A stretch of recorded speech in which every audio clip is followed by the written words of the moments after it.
makarating nga kami ng Irawan dahil sa sobrang init ng panahon. Ayan, at tamang-tamang pagpunta namin, pagsilip namin, walang katubig-tubig. Parang natuyuan. Grabe.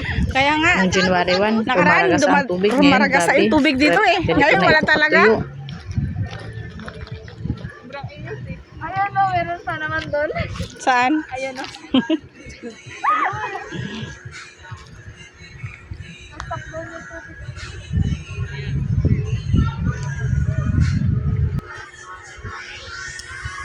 Ayan, naghanap kami na lang sa parte ng Irawan din ng may ilog. Mabuti na lang yung napagtanungan namin na tindahan. Sabi niya doon sa may unahan konti, meron dong may tubig.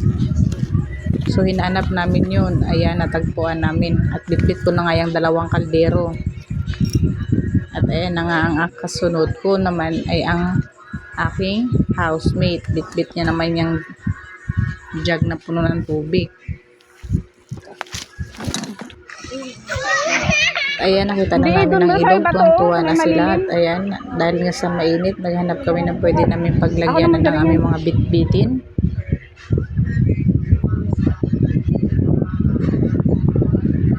Kasama ko nga dyan yung 2 anak ko at mga pamangkin ko.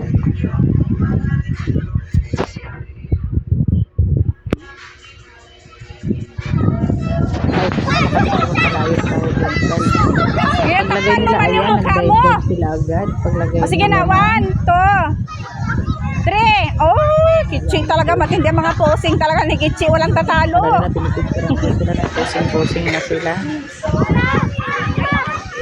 Ayan, pagtaas ko, grabe kagaganda ng mga puno. Kaya pala ang lamig-lamig ng tubig kahit mainit dahil sa mga puno.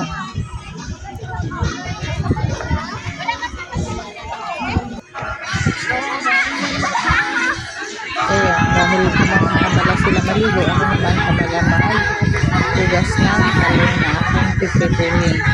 Para pag nagutom sila ay may kakainin. Dahil biglaan nga ang pagpunta namin, wala kaming bitbit na pagkain. Ay, wala kaming bitbit na luto na. Ang bitbit lang namin yung mga lulutuin. Ayan.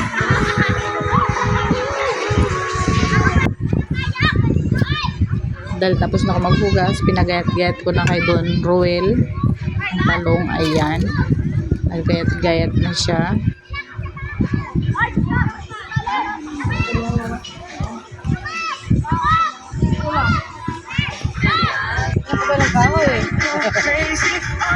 Ayan,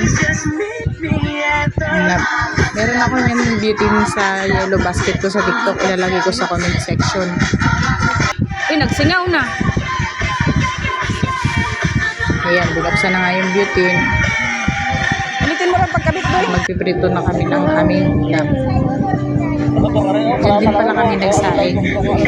Bali, ang isang butane, makakasaing ka na. Tapos makakaprito ka pa ng 1 kilong talong at saka 1 kilong pork.